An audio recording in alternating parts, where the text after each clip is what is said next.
Oke, teman-teman, langsung saja kita bahas soal yang pertama. Soalnya adalah, rekan kelompok saya sering tidak menyelesaikan tugas tepat waktu dan jarang mengikuti kegiatan kelompok karena harus bekerja part-time di sebuah rumah makan. Hal yang sebaiknya saya lakukan adalah A. Tetap memberinya tugas bagaimana yang lain. B. Berusaha membantunya menyelesaikan tugas-tugasnya. Yang C. Membicarakannya dengan rekan kelompok yang lain sambil mencari solusi yang terbaik. Yang D, memarahinya di hadapan anggota kelompok yang lain. Nah, teman-teman, saat ada rekan yang bekerja secara part-time, itu kan pasti ada alasan tertentu sedemikian sehingga dia mau melaksanakan itu ya. Jadi bisa saja karena dia anak kos yang kekurangan biaya untuk membiayai kosnya atau kuliahnya, atau di sini karena dia bekerja, konteksnya bisa membantu keluarga yang sedang ada masalah apa. Jadi kan banyak masalah atau banyak alasan yang dilakukan seseorang sehingga dia mengerjakan pekerjaan part-time. Nah, di sini meskipun setiap orang mempunyai tanggung jawab yang sama terhadap tugas-tugas yang ada di tempat kerja atau yang ada di kantor, tapi kita tetap harus mengedepankan hati nurani gitu ya. Nah, jadi langkah terbaik saat ada suatu permasalahan seperti ini, kita harus ngapain gitu ya. Nah, sesuaikan dengan unsur kerjasama teman-teman dalam soal ini, yaitu indikatornya apa? Yaitu mampu menjalin interaksi sosial untuk penyelesaian tugas. Jadi konteksnya kalau ada masalah seperti ini ya kita diskusikan dengan semua anggota kelompok yang lain gitu ya. Kira-kira solusinya apa yang terbaik dari permasalahan ini. Jadi kita bicarakan terlebih dahulu. Nah, dari pembicaraan itu nanti kita akhirnya ada keputusan yang terbaik baik dari sisi kelompoknya maupun dari sisi teman kita yang bekerja secara part-time itu. Ya, jadi jawaban yang tepat dalam soal ini adalah opsi C yang mendapatkan poin tertinggi. Kemudian disusul dengan opsi B, yaitu berusaha membantunya menyelesaikan tugas-tugasnya. Kita selesaikan tugasnya gitu ya, kita kaitkan dengan indikator yang ada dalam soal ini. Kemudian mendapatkan poin 2 adalah opsi A. Tetap kita berikan tugas sesuai dengan bagiannya. Karena yang masing-masing setiap anggota kan harusnya memiliki tugas atau tanggung jawab yang sama gitu ya. Kemudian opsi D mendapatkan poin 1. Kita mari di hadapan anggota kelompok yang lain. Nah, ini kan malah membuat dia malu gitu ya. Malah dia nggak nyaman. Gitu ya teman-teman. Kita lanjut ke soal berikutnya. Soalnya adalah Anda menjadi ketua dalam sebuah unit kegiatan mahasiswa atau UKM. Suatu hari, organisasi Anda mendapatkan kepercayaan dari pihak kampus untuk mengerjakan banyak tugas dalam waktu yang singkat. Sedangkan sebagian besar anggota Anda sibuk dengan kegiatan kuliahnya masing-masing. Hal yang sebaiknya Anda lakukan adalah A. Meminta agar tugas tersebut selesai tepat waktu bagaimanapun caranya. B. Meminta agar menggunakan strategi baru walaupun norma dan etika sedikit terabaikan demi terselesaikannya tugas dari pihak kampus. Yang C. Meminta mereka untuk menyelesaikan tugas dengan memberikan strategi penyelesaiannya. Yang D, memberitahu strategi menyelesaikan tugas yang baik sambil memastikan bahwa pengerjaan tugas itu tidak melanggar norma dan etika dalam berorganisasi. Teman-teman, soal ini tuh terkait dengan unsur orientasi pada hasil. Apa indikatornya? Nah, indikatornya adalah memberi contoh kepada orang-orang di unit kerjanya untuk mencoba menerapkan metode kerja yang efektif dan sudah dilakukannya. Jadi kita memberikan contoh, kira-kira kamu harus menggunakan cara ini loh biar kuliah terselesaikan dengan baik tugas-tugasnya dan tugas dari kampus juga terselesaikan. Jadi imbang gitu ya. Nah, sesuaikan teman-teman dengan indikator ini, manakah yang mendapatkan poin tertinggi antara opsi A, B, C, dan D? Ya, betul. Yang mendapatkan poin tertinggi di sini adalah opsi D, yaitu memberitahu strategi menyelesaikan tugas yang baik sambil kita pastikan bahwa pengerjaan tugas ini tidak melanggar aturan yang ada, norma dan etika dalam organisasi, baik dari UKM maupun sisi kampusnya, gitu ya. Kemudian yang mendapatkan poin 3 di sini adalah opsi C, meminta mereka untuk menyelesaikan tugas dengan memberikan strategi. Ya, tetap ya dikasih contoh. Tapi di sini opsi D lebih spesifik ya, karena kita pastikan dia tidak melanggar norma. Nah, kemudian yang mendapatkan poin 2 adalah opsi A, memintanya saja. Kemudian yang mendapatkan poin terendah adalah opsi B, meminta agar menggunakan strategi baru walaupun norma dan etika sedikit terabaikan. Di sini dia melanggar normal ya. Norma ini harus kita hindari. Bagaimanapun kita harus tetap berjalan di track yang ada atau di batasan-batasan aturan yang tersedia. Gitu ya teman-teman. Kita lanjut ke soal yang berikutnya. Anda adalah seorang guru SMP di kota Surabaya. Tiap semester, Anda selalu membuat rencana pelaksanaan pembelajaran atau RPP. Dalam praktik pembelajaran yang Anda lakukan, ternyata banyak kendala dan berubah dari apa yang sudah Anda tuliskan pada RPP. Langkah yang akan Anda tempuh adalah A. Mencari alternatif terbaik pada saat itu juga asal tujuan pembelajaran tercapai. B. Berusaha menyesuaikan rencana dengan situasi baru yang muncul saat proses pembelajaran. C. Tetap dijalani semampunya dan pasrah dengan hasilnya. Yang D. Semua proses pembelajaran harus tetap berjalan sesuai dengan apa yang sudah tertulis dalam RPP. Nah, teman-teman, di sini RPP adalah rencana pelaksanaan pembelajaran. Namanya rencana, pastikan ada perubahan-perubahan saat eksekusi atau saat pelaksanaannya gitu ya. Nah, di kasus ini ternyata si guru ini banyak kendala teman-teman dan banyak mengalami perubahan dari apa yang sudah ia tulis dan dalam praktiknya. Nah, kira-kira langkahnya apa gitu ya? Nah, kaitkan dengan unsur pengambilan keputusan, yaitu mengenali situasi atau pilihan yang tepat untuk bertindak sesuai kewenangan. Jadi sesuaikan dengan situasi. Kira-kira kalau ada situasi seperti ini, kita harus ngapain gitu ya. Nah, ternyata jawaban yang tepat dari soal ini adalah opsi B. Berusaha menyesuaikan rencana dengan situasi baru yang muncul saat proses pembelajaran. Jadi disesuaikan. Rencana seperti ini, situasinya seperti ini, lalu kita combine-kan atau kita gabung gitu ya. Kemudian yang mendapatkan poin 3 adalah A. Mencari alternatif terbaik asal tujuannya itu tercapai. Jadi tujuan pembelajarannya tercapai. Opsi C mendapatkan poin 2. Dan yang mendapatkan opsi terendah atau poin 1 adalah opsi D. Semua proses pembelajaran harus berjalan. Ini saklek sekali ya teman-teman. Padahal namanya rencana pasti banyak perubahan gitu ya. Baik yang saat ditulis dan saat praktiknya. Jadi kita tidak usah terlalu saklek terhadap apa yang sudah kita tulis. Kan sesuatu yang berubah itu sesuatu yang biasa, asal tetap berjalan pada koridor yang ada. Oke teman-teman, kita lanjut ke soal berikutnya.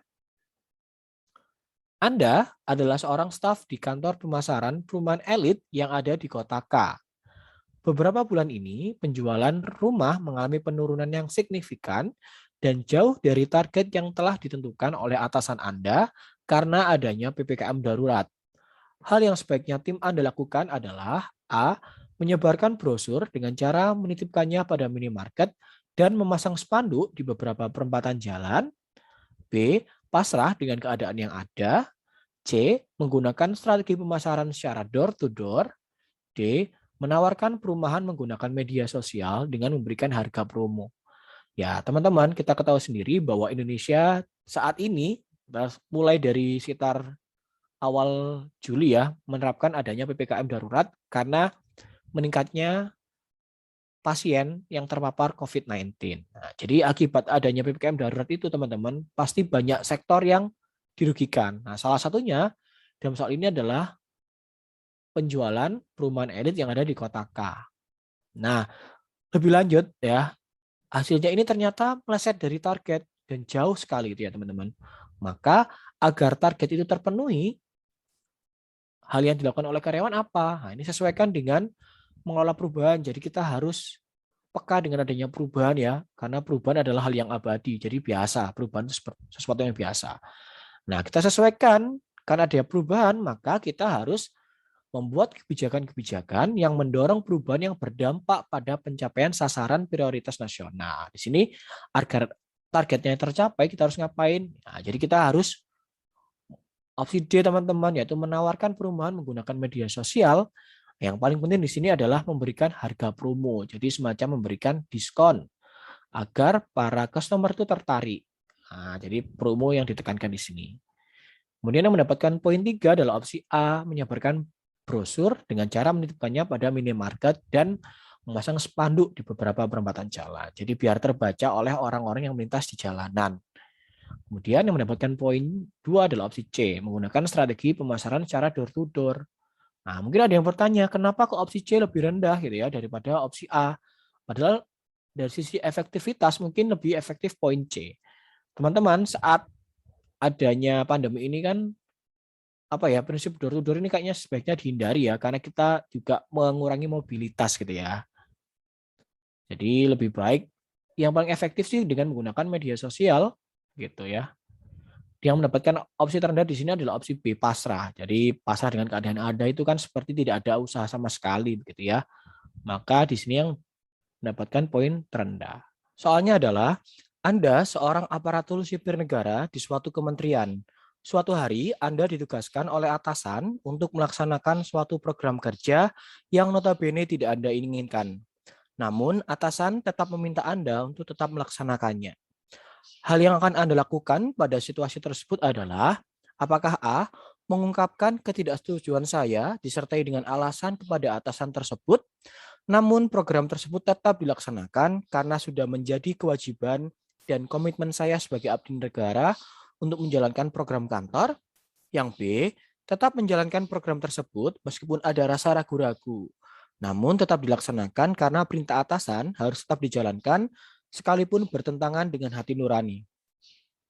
Yang C, mengungkapkan ketidaksetujuan saya kepada rekan kerja yang lain, kemudian berharap ada beberapa rekan kerja yang memiliki pemahaman yang sama, sehingga mengajukan keberatan kepada atasan.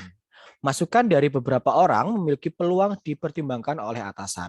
Yang D, tidak berkomentar apapun terkait program tersebut, kemudian berusaha menjalankan sepenuh hati program tersebut dengan baik mungkin, karena telah menjadi komitmen awal akan menjalankan kewajiban secara optimal bila diterima sebagai ASN.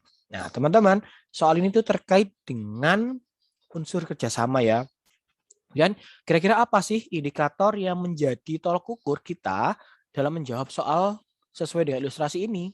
Ya, indikatornya adalah 1.1, yaitu berpartisipasi sebagai anggota tim yang baik, kemudian melakukan tugas atau bagiannya dan mendukung keputusan tim. Jadi apapun yang sudah diputuskan oleh pimpinan ataupun suatu tim kerja, jadi kita harus melaksanakan keputusannya. Jadi kalau kita diperintahkan sesuai itu, ya kita daripada nanti salah memberikan komentar, jadi lebih baik dia tidak memberikan komentar apapun. Jadi daripada nanti jadi masalah, kemudian kita harus melaksanakan apapun yang sudah diputuskan oleh atasan kita. Jadi kita harus menjalankan komitmennya ya. Komitmennya sudah kita rancang pada sebelum menjadi PNS atau ASN. Nah, jadi di sini yang mendapatkan poin tertinggi adalah opsi D, kemudian disusul oleh opsi B, yaitu tetap menjalankan program tersebut, gitu ya. Meskipun ada rasa ragu-ragu, di sini yang menjadi nilai sedikit minus di sini ya dijelaskan. Jadi poin D itu lebih mengandung nilai positif. Gitu teman-teman. Kita lanjut ke soal berikutnya. Saat ini kita sudah memasuki era 4.0. Hal ini tentunya juga berpengaruh terhadap perkembangan teknologi yang semakin hari semakin maju. Oleh karena itu, guru juga tidak boleh tertinggal dalam melakukan inovasi pembelajaran. Akan tetapi, perubahan ini juga sulit diikuti oleh beberapa guru yang memiliki kemampuan IT terbatas. Mengatasi hal tersebut, hal yang seharusnya dilakukan oleh pimpinan adalah A. Mengadakan lokakarya pemanfaatan media pembelajaran yang memanfaatkan sumber belajar yang ada di sekitar. Oh iya teman-teman, lokakarya itu sejenis workshop ya, jadi bahasa Indonesianya workshop itu lokakarya. Gitu. Yang B, melakukan studi banding ke sekolah terdekat yang memiliki kualitas yang lebih baik. Yang C, meminta guru untuk belajar secara mandiri terkait pemanfaatan media yang menarik agar siswa tidak bosan dalam belajar. Yang D, mendorong guru untuk senantiasa mengikuti pelatihan secara daring yang disediakan oleh Kemdikbud atau Kementerian Pendidikan dan Kebudayaan. Teman-teman, soal ini terkait dengan unsur pengembangan diri. Jadi di sini kan dijelaskan bahwa ada guru yang memiliki kemampuan terbatas dalam IT. Padahal di era 4.0 ini semua guru harus mengikuti ya perkembangan teknologi yang semakin maju. Jadi semua elemen yang ada dalam sekolah, termasuk guru, itu harus bisa mengikuti perkembangan zaman. Nah, kemudian, jadi sebagai seorang pimpinan di sini tentunya harus mengadakan workshop atau lokakarya agar guru-guru yang memiliki keterbatasan tadi dia sudah bisa menguasai. Kemudian kita juga sesuaikan dengan pemanfaatan sumber belajar yang ada di sekitar. Karena pemilihan media yang dekat dengan siswa itu memudahkan siswa dalam memahami materi yang dijelaskan oleh si gurunya itu. Jadi ya teman-teman, jadi di sini yang mendapatkan poin tertinggi itu ada di opsi A. Kemudian opsi B itu mendapatkan poin 3, itu melakukan studi banding ke sekolah terdekat. Jadi di sini sekolah terdekat kan diharapkan memiliki karakteristik siswa yang masih sama ya. Jadi kita tapi di sini memilih sekolah yang kualitasnya lebih baik. Jadi ada unsur kesamaan siswa tapi kualitasnya lebih baik. Jadi dengan itu kita bisa menyerap ilmu dari sekolah itu. Jadi guru-guru yang terbatas tadi bisa belajar dan menyesuaikan diri. Gitu ya teman-teman. Kita lanjut ke soal ketiga. Anda ditugaskan melakukan kunjungan dinas bersama rekan kerja Anda selama seminggu. Pada perjalanan dinas tersebut, terdapat banyak agenda kunjungan pada beberapa kantor perwakilan di beberapa daerah. Menjelang 2 hari akhir, rekan kerja saya baru mengingat bahwa dia memiliki pekerjaan penting di kantor yang harus ia selesaikan dan akan diserahkan pada atasan awal pekan depan. Respon Anda terhadap kondisi rekan kerja tersebut adalah A. Menanyakan rekan kerja saya pekerjaan apa yang belum diselesaikan untuk mengetahui tingkat urgensinya. Bila sangat penting bisa menyarankan kepadanya untuk meminta rekan kantor lain untuk membantu menyelesaikan. Namun bila harus dia sendiri yang mengerjakan, maka menyarankan dia untuk segera kembali dan saya siap menyelesaikan kunjungan kantor sendirian. Yang B, memintanya untuk fokus dengan kunjungan kerja ke beberapa kantor perwakilan di daerah. Untuk pekerjaan yang harus dia selesaikan dapat dikerjakan libur akhir pekan sepulang dari perjalanan dinas. Yang C, menyarankan kepadanya untuk tetap fokus pada perjalanan dinas karena perjalanan dinas juga merupakan tanggung jawabnya seperti pekerjaan yang belum terselesaikan. Selain itu, kunjungan dinas ada laporan atas kegiatan kunjungan serta hasil pengawasan di kantor perwakilan. Yang D, sampaikan padanya untuk memilih antara melanjutkan perjalanan dinas sampai selesai atau segera kembali ke kantor dan seterusnya. Oke teman-teman, jadi dari ilustrasi soal ini, kira-kira langkah apa yang bisa kita lakukan gitu ya. Nah, sesuaikan dengan unsur kerjasama teman-teman. Karena ini suatu tim, jadi kita harus saling membantu antar anggota tim demi tujuan bersama gitu ya. Nah ini, jadi indikatornya yaitu membantu orang lain dalam menyelesaikan tugas-tugas. Jadi teman-teman perhatikan opsi A, B, sampai D yang sesuai dengan indikator ini teman-teman. Apa? Ya betul ya. Jawabannya adalah opsi A. Di sini kan dijelaskan bahwa dia itu ada win-win solution. Kalau memang temanmu nggak bisa, ya kamu yang harus kembali gitu ya. Tapi kalau temanmu bisa ya minta tolong ke temanmu. Jadi di sini kan ada kerjasama antar satu kelompok ya, dalam satu kelompok gitu. Tapi kalau temanmu nggak bisa ya kamu segera pulang biar kamu ngerjakan dan saya selesaikan tugas kantor, kunjungan kantor ini. Kita teman-teman, jadi jelas opsi A tertinggi, kemudian disusul oleh opsi D, baru opsi B dan opsi C. Soalnya adalah pelayanan publik adalah segala sesuatu bentuk kegiatan pelayanan umum yang dilaksanakan instansi pemerintah pusat dan daerah serta di lingkungan BUMN atau BUMD.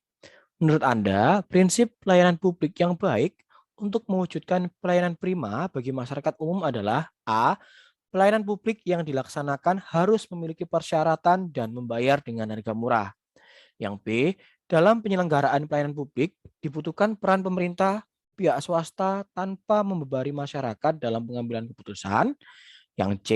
Memberi kewenangan kepada pihak luar seperti ombudsman agar dapat menjalankan kontrol terhadap birokrasi sehingga tidak perlu lagi melibatkan pengguna. Yang D, penyelenggara pelayanan didasarkan kesepakatan pengguna dan penyelenggara kebijakan. Nah, jelas ya teman-teman, unsur dalam soal ini tentang pelayanan publik, indikatornya adalah menggunakan keterampilan dan pemahaman lintas organisasi. Jadi ada kerjasama baik organisasi intern maupun organisasi ekstern ya, untuk secara efektif memfasilitasi kelompok yang lebih besar. Nah, di sini jelas bahwa di sini, nah ini ya, ada kerjasama di sini antara peran pemerintah, pihak swasta gitu ya. Ini ada lintas organisasinya di sini ya, tanpa membebani masyarakat dalam pengambilan keputusan. Kemudian opsi D, penyelenggara pelayanan didasarkan kesepakatan. Nah, ini kan ada lintas itu kan lintas organisasi jelas, kesepakatan pengguna dan penyelenggara kebijakan dan seterusnya. Ya teman-teman, jadi jawaban yang tepat di sini adalah opsi B. Sesuaikan dengan indikator 3.2. Jadi ya, oke kita lanjut ke soal berikutnya. Sebagai guru, sekolah Burina mendapatkan undangan penawaran untuk mengikuti pelatihan penulisan karya ilmiah dalam rangka meningkatkan kualitas guru yang ada di sekolahnya. Akan tetapi, sekolah tempat Burina bekerja tidak memiliki dana untuk membiayai kegiatan tersebut. Hal yang sebaiknya dilakukan oleh Burina adalah, oke silakan teman-teman baca, kemudian kira-kira apa sih dari opsi jawaban gitu ya. Nah, kemudian unsurnya apa? Ya, unsurnya adalah pengembangan diri ya teman-teman. Jadi, apa sih indikatornya ini? Menunjukkan usaha mandiri untuk mempelajari keterampilan atau kemampuan baru dari berbagai media. Jelas, jadi C ya, yang mendapatkan poin tertinggi di sini dan sesuai dengan indikator yaitu mengeluarkan dana sendiri. Jadi sekolah kalau tidak dana, ya kita mengeluarkan dengan dana sendiri, kita berinisiatif karena nanti ilmunya kan buat kita sendiri. Nanti kita memiliki kemampuan baru yang akan berguna dalam proses pembelajaran. Nah, yang mendapatkan poin 3 di sini B, mencari materi dari internet kemudian saling belajar secara tutor sebaya. Jadi saling sharing. Kalau memang dananya tidak ada ya kita cari informasi dari internet kemudian kita saling bertukar informasi. Tentu saja dari dapat infonya gini gini gini dan seterusnya. Jadi teman-teman mendapatkan poin terendah adalah opsi D. Ya, ini gitu ya. Kita lanjut ke soal berikutnya. Anda sedang terburu-buru pergi ke kantor karena ada rapat mendadak dengan atasan Anda. Tetapi Anda mendapati ada piring di lantai dapur rumah Anda yang membahayakan orang lain. Tindakan Anda adalah A. Membiarkan saja dan terburu-buru pergi ke kantor. Yang B. Menelepon teman Anda sedikit terlambat datang dan membersihkan pecahan piring terlebih dahulu. Jadi sini piringnya pecah ya, pecahannya di dapur berserakan gitu ya. Opsi C. Membersihkan pecahan tersebut lalu datang terlambat. Yang D. Menutup pecahan piring dengan kain karena terburu-buru agar tidak terlambat rapat dengan atasan Anda. Ingat ya ilustrasinya, dia sudah mendadak, ada urusan, terus ada piring. Jadi win-win solutionnya itu apa? Jadi biar rapat tidak tertinggal atau terlambat, tapi pecahnya tidak membahayakan. Nah, pengambilan keputusan ya, jadi indikatornya adalah mengenali situasi atau pilihan yang tepat untuk bertindak sesuai dengan kewenangannya. Jadi jelas, nah, D ya, kita tutup dengan kain agar tidak membahayakan, tapi kita di sini juga tidak terlambat mengikuti rapat dengan atasan. Ini disusul oleh opsi B, menelpon terlambat di sini ya lebih baik terlambat daripada membahayakan. Daripada opsi A di sini membiarkan saja nanti malah membahayakan pihak rumah.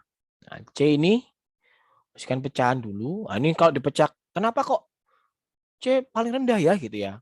Di sini dia membersihkan pecahan terlebih dahulu padahal bisa saja pecahan di sini malah lama yang membersihkannya dan terlambatnya fatal. Nanti malah merugikan pihak klien dan atasannya. Makanya kok opsi C itu yang mendapatkan poin terendah. Gitu ya teman-teman. Kalau opsi B ini kan sedikit terlambat. Nah, makanya kok dia tuh. Oke, begitu penjelasan yang saya berikan. Semoga bermanfaat. Terima kasih.